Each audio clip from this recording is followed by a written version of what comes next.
Okay student, last video में हम लोग डिस्कस कर चुके हैं स्ट्रक्चर ऑफ न्यूक्लियस। हमने केंद्रक की पूरी संरचना के बारे में बात कर ली थी, याद होगी आपको, आपने उसको स्टडी किया होगा बुक से। तो केंद्रक के अंदर, न्यूक्लियस की स्ट्रक्चर के अंदर आप देखोगे तो आपको थ्रेड लाइक स्ट्रक्चर यानी कि धागे समान हाईली कॉइल्ड पार्ट जो है वो दिखाई देता है। देखा था ना, न्यूक्लियस की मेम्ब्रेन के अंदर जो पार्ट होता है हाईली कॉइल्ड पार्ट होगा, थ्रेड लाइक स्ट्रक्चर यानी कि धागे समान संरचना के रूप में उपस्थित होता है। इसे कहा जाता है क्रोमेटिन मटेरियल। क्रोमेटिन मटेरियल यानी कि गुणसूत्रीय पदार्थ।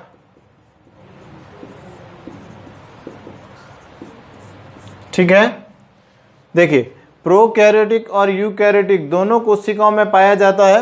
बस अंतर क्या है, प्रोकैरियोटिक कोशिकाओं में ये जो क्रोमेटिन मटेरियल है वो न्यूक्लियस मेम्ब्रेन में बाउंड नहीं होता है, और यूकैरियोटिक सेल के अंदर ये न्यूक्लियस मेम्ब्रेन के अंदर बाउंड होता है, यानी कि केंद्रक झिल्ली के द्वारा घिरा रहता है। ठीक है, इसे कहा जाता है क्रोमेटिन मटेरियल। जब सेल डिवीजन होता है, कोशिका विभाजित होती है, उस समय ये क्रोमेटिन मटेरियल डेंस हो जाता है, सघन हो जाता है और एक स्ट्रक्चर फॉर्म के अंदर जो है वो प्रेजेंट हो जाता है, और उस स्ट्रक्चर को कहा जाता है आपके क्रोमोसोम्स। ठीक है, chromosomes are made up of two words.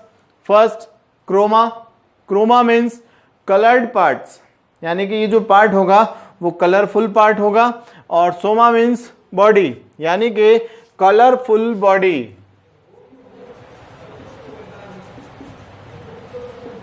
ठीक है, आपको इसका मीनिंग पता चल गया होगा। कलरफुल बॉडी जो है वो इसे कहा जाता है।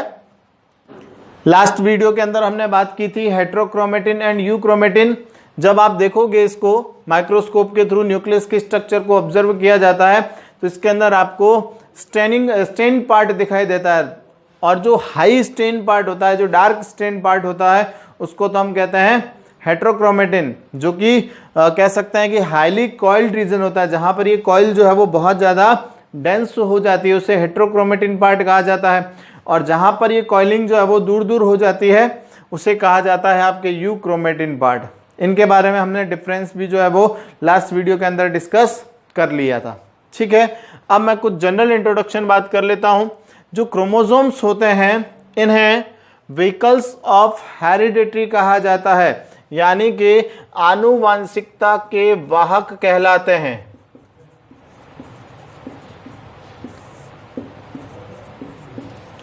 आनुवांशिकता के वाहक का मतलब क्या है कि जब ये कोशिका विभाजित होगी, एक नई कोशिका बनेगी, तो जो नई कोशिका बन रही है उस कोशिका के अंदर उस पैतृक पेरेंटल सेल्स के समान गुणधर्म मौजूद होंगे। ये किसके द्वारा संपन्न होते हैं? गुणसूत्रों के द्वारा, क्रोमोसोम्स के थ्रू जो है वो संपन्न होते हैं। तो जो जेनेटिकली कैरियर, ये जो प्रॉपर्टीज होती है, जो गुण होते हैं, उनका ट्रांसफर कौन करता है? क्रोमोसोम्स करते हैं। यानी कि एक पीढ़ी से दूसरी पीढ़ी तक लक्षणों का स्थानांतरण किसके द्वारा किया जाता है? क्रोमोसोम्स के थ्रू किया जाता है। इसीलिए इन्हें व्हीकल्स ऑफ हेरिडिटी कहा जाता है, आनुवांशिकता के वाहक कहा जाता है। First seen at time of cell division, यानी कि सबसे पहले कोशिका विभाजन के समय इनको स्ट्रासबर्गर ने देखा था।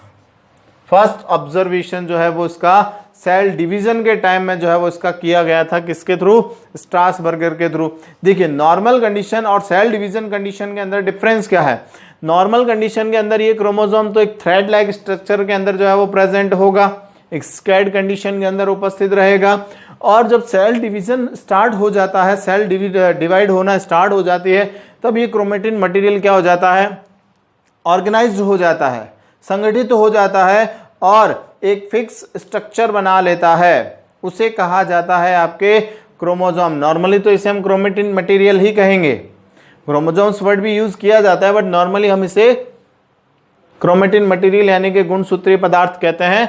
और जब ये सेल डिवाइड होना स्टार्ट होती है तब हम इसको मतलब क्रोमोसोम्स की स्ट्रक्चर को हम क्लियरली ऑब्जर्व कर सकते हैं। ठीक है, वॉल्डेयर ने इन्हें क्रोमोसोम्स नाम दिया था, यानी कि स्ट्रासबर्गर ने तो इनको सिर्फ ऑब्जर्व किया, देखा इनको, केवल नाम वाम उसको कुछ दिया नहीं।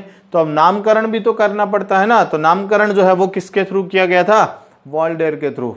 1888 में जो है वो इन्हें क्रोमोसोम्स नाम वॉल्डेयर के थ्रू जो है वो प्रोवाइड किया गया। उसके बाद में दो साइंटिस्ट और आते हैं, एक तो है मिस्टर सटन और एक है मिस्टर बॉवेरी। इन दोनों ने एक हाइपोथेसिस जो है वो प्रोवाइड की, जिसे सटन बॉवेरी हाइपोथेसिस कहा जाता है, यानी कि सटन बॉवेरी संकल्पना कहा जाता है। देखिए, सटन और बॉवेरी ने अपने एक्सपेरिमेंट को एक रिसर्च पेपर के अंदर क्या किया, जो है वो प्रेस्क्राइब किया, और इन्होंने ये बताया कि जो क्रोमोसोम्स होते हैं, इन क्रोमोसोम्स के ऊपर हेरिडेटरी ग्रेन्यूल्स यानी कि आनुवांशिकी के कण जो है वो क्या होते हैं? उपस्थित होते हैं। और उन कणों को बाद में क्या नाम दिया गया? जीन कहा गया। यानी कि जो आनुवांशिकता के जो इकाई होती है, जो कण होते हैं जिन्हें बाद में जीन कहा गया, वो कहाँ उपस्थित होते हैं? क्रोमोसोम्स पर उपस्थित होते हैं, जिसे बाद में गुणसूत्रीय हाइपोथेसिस यानी कि क्रोमोसोमल हाइपोथेसिस भी कहा जाने लगा। बाद में इसको क्रोमोसोमल हाइपोथेसिस कहा जाने लगा। क्लियर हो गई बात? तो ये तो हो गई आपके बारे में, आपके क्रोमोसोम्स के जनरल इंट्रोडक्शन के बारे में। फिर हम बात करें कि chromosomes number in nucleus. Nucleus के अंदर क्रोमोसोम्स के नंबर मतलब इनकी काउंटिंग कितनी होती है? तो ये जो काउंटिंग है वो डिपेंड करती है डिफरेंट स्पीसीज पर, यानी कि सभी स्पीसीज के अंदर गुणसूत्रों की संख्या क्या होती है? अलग अलग होती है, एक जैसी नहीं पाई जाती है। लेकिन बात करें कि कुछ कोशिकाओं के अंदर गुणसूत्र आपस में क्या हो जाते हैं? संगठित हो जाते हैं। एक से ज्यादा गुणसूत्र जब आपस में जुड़ जाते हैं, more than one chromosomes are attached each other, तब हम उसको बोलते हैं polyploid condition. Normally diploid in vegetative cells and haploid in germ cells. बात करें किसी भी प्लांट या ऑर्गेनिजम्स के बारे में तो उनकी वेजिटेटिव सेल्स के अंदर यानी कि कायिक कोशिका के अंदर जो गुणसूत्र होते हैं वो डिप्लॉइड कंडीशन के अंदर यानी कि द्विगुणित अवस्था में पाए जाते हैं। द्विगुणित अवस्था का मतलब क्या होता है? गुणसूत्र हमेशा पेयर फॉर्म के अंदर प्रेजेंट होते हैं, एक डबलेट कंडीशन के अंदर, पेयर फॉर्म के अंदर प्रेजेंट होते हैं, जिसे कहा जाता है डिप्लॉइड कंडीशन। और जो जर्म सेल्स होती है यानी कि जो जनन कोशिका होती है, जनन कोशिका के अंदर ये क्या होते हैं? आपके हैप्लॉइड होते हैं, यानी कि अगुणित अवस्था के अंदर पाया जाता है। अगुणित को तो डिनोट करते हैं स्मॉल n से, और इसे डिनोट किया जाता है 2n से। क्लियर हो गई बात? लेकिन बात करें कि गुणसूत्रों की संख्या जो है वो एक से ज्यादा भी हो सकती है और बहुत ज्यादा तक भी हो सकती है। यानी कि गुणसूत्रों की जो संख्या है वो निर्भर करती है आपके उस जाति पर, उस स्पीसीज पर। सभी जातियों के अंदर गुणसूत्रों की संख्या क्या होती है? अलग अलग होती है। जैसे कि हम कुछ एग्जाम्पल ले लें। कंपोजिटिव फैमिली का एक एग्जाम्पल है हैप्लोपेपस ग्रेसिलिस, यानी कि एक प्लांट मिलेगा आपको हैप्लोपेपस ग्रेसिलिस। इसमें 2n क्रोमोसोम्स होते हैं आपके, कितने? 4। यानी कि डिप्लॉइड कंडीशन के अंदर इन क्रोमोसोम्स की नंबर कितनी होती है? 4 क्रोमोसोम्स होंगे। और एग्जांपल लेवे हम आपके टेरिडोफाइट प्लांट के अंदर।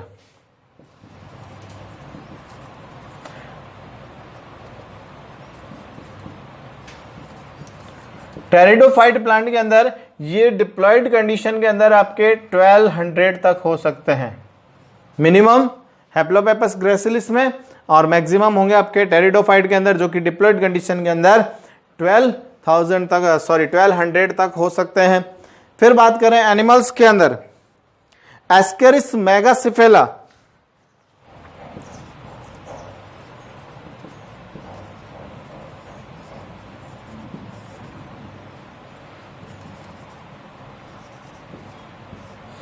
एस्केरिस मेगासेफेला के अंदर ये क्रोमोसोम्स 2n कंडीशन के अंदर होते हैं, और वो भी कितने 2, यानी कि मिनिमम नंबर प्रेजेंट होंगे, यानी कि 2 क्रोमोसोम्स। और अगर हैप्लॉइड कंडीशन की बात करें तो सिंगल क्रोमोसोम्स प्रेजेंट होगा एस्केरिस मेगासेफेला के अंदर।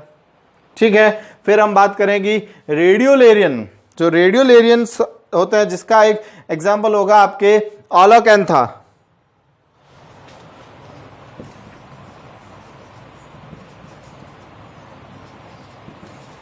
एक्चुअल में रेडियोलेरियंस जो होते हैं वो लार्वा कंडीशंस होती है। जो एनिमल्स होते हैं उनकी लार्वा स्टेज हो सकती है कुछ एनिमल्स के अंदर, लाइक एज फ्रॉग के अंदर आपको मिलेगा।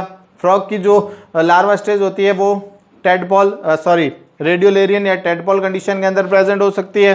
तो रेडियोलेरियन का एक एग्जाम्पल है आपके ऑलोकैंथा। इसके अंदर ये 2n कंडीशन के अंदर 1600 तक हो सकते हैं, यानी कि 1600 तक क्रोमोसोम्स प्रेजेंट हो सकते हैं। तो इसके बारे में जो है वो आपको बुक के अंदर एक टेबल दे रखी होगी कि क्रोमोसोम्स जो है वो डिफरेंट प्लांट और एनिमल्स के अंदर कितने प्रेजेंस हो सकते हैं। हम बात कर लेते हैं एक बार ह्यूमन के बारे में। ह्यूमंस के अंदर जो कंडीशन है वो आपके डिप्लॉइड कंडीशन के अंदर, हैप्लॉइड कंडीशन के अंदर ये आपके 23 पेयर्स में प्रेजेंट होंगे, और 2n कंडीशन के अंदर बात करें तो ये हो जाएंगे आपके 46। 2n कंडीशन के अंदर बात करें तो ये 46 क्रोमोसोम्स होते हैं, और हैप्लॉइड कंडीशन के अंदर ये 23, यानी कि जो 23 होंगे वो तो पेयर्स फॉर्म में होंगे, और 2n मीन्स सिंगल फॉर्म में जो है वो ये क्रोमोसोम्स प्रेजेंट होंगे, तो ये आपके 46 क्रोमोसोम्स होंगे। क्लियर हो गई बात? तो ये तो हो गई आपके नंबर। फिर नेक्स्ट हम बात करते हैं शेप एंड साइज, यानी कि जो क्रोमोसोम्स हैं उनका शेप क्या होता है, इनका साइज क्या होता है। ठीक है, तो बात करें कि क्रोमोसोम्स की जो लेंथ है वो 0.1 माइक्रोन टू 20 माइक्रोन तक होगी, और इनका जो डायमीटर है वो 0.2 माइक्रोन टू 3 माइक्रोन के बीच में होगा।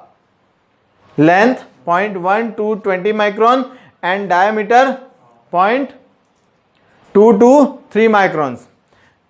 इन ह्यूमन, अगर ह्यूमन के अंदर बात करें तो इनकी जो लेंथ है वो आपके 5 माइक्रोन तक हो सकती है, और सबसे ज्यादा जो होती है वो किस में होती है, जिया मेज यानी कि मक्का के अंदर। जो मक्का प्लांट होता है उनके अंदर ये सबसे ज्यादा होती है, और ये कितनी 12 माइक्रोन तक होती है, मैक्सिमम होती है। क्लियर हो गई बात? नेक्स्ट हम बात करते हैं types of chromosome based on centromere. देखिए, मैं आपको स्ट्रक्चर तो पूरी बाद में बताऊंगा इसके बारे में, लेकिन मैं एक बार आपको क्रोमोसोम्स की जो है वो एक नॉर्मल स्ट्रक्चर जो है वो ड्रॉ कर देता हूं। ठीक है, ये दोनों पार्ट्स हो जाएंगे आपके क्रोमेटिड्स, इन्हें तो बोलेंगे क्रोमेटिड्स।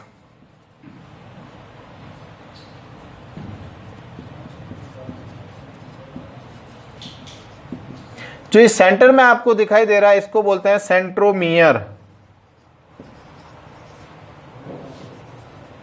यानी कि गुणसूत्रीय बिंदु।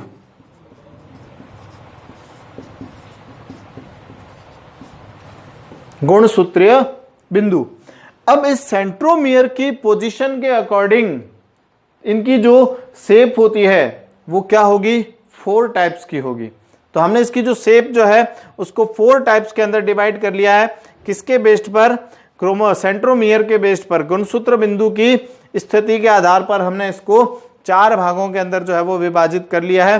फर्स्ट है आपके टीलोसेंट्रिक क्रोमोसोम्स। क्या होंगे टीलोसेंट्रिक क्रोमोसोम्स? जहां पर सेंट्रोमियर कहां पर प्रेजेंट होगा, टीलोमियर्स पार्ट पर, यानी कि एंड पर, टॉप पर प्रेजेंट होता है, तो उसे कहा जाता है आपके टीलोसेंट्रिक या अंत केंद्रीय, यानी कि जो गुणसूत्र बिंदु है वो सबसे अंत में उपस्थित होगा। जैसे कि ये सेंट्रोमियर पार्ट और ये इसका क्रोमेटिड पार्ट, यानी कि ये इसकी गुणसूत्रीय भुजा हो जाएगी। ठीक है, इसको हम बोलते हैं आई शेप, यानी कि इसकी जो आकृति मिलेगी वो आई शेप जैसी इसकी जो है वो डिजाइन होगी। सेकंड है आपके मेटासेंट्रिक।